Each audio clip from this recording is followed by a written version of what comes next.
Math Tutorial 101, our topic for today is factoring with common monomial factors. Okay? So, let's have example number 1. We have x squared plus 2x. So, we're going to factor x squared plus 2x.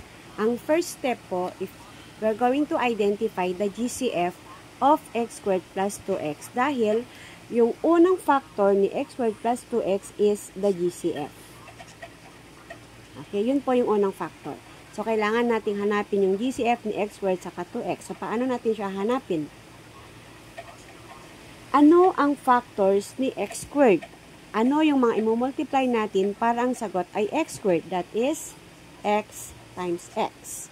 Ano ang factors ni 2x? Ano ang i-multiply natin para ang sagot ay 2x? That is, 2 times x. Then, ano ang common sa kanilang dalawa? Ano yung factors ni x squared na factor din ni 2x? Yan ay x. Pareho silang may x. So, x is the common. So, ang GCF natin ay x. Para makuha po yung pangalawang factor, i-divide lang po natin yung given doon kay GCF. Okay?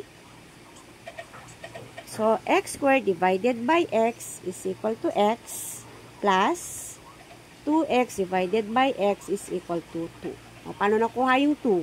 O, cancel po natin si x saka si x because x divided by x is equal to 1. So, 2 times 1 is equal to 2.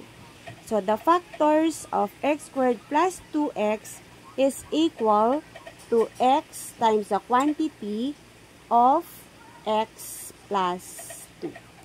Gets po?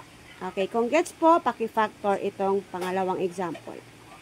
X cubed plus 3x. Okay?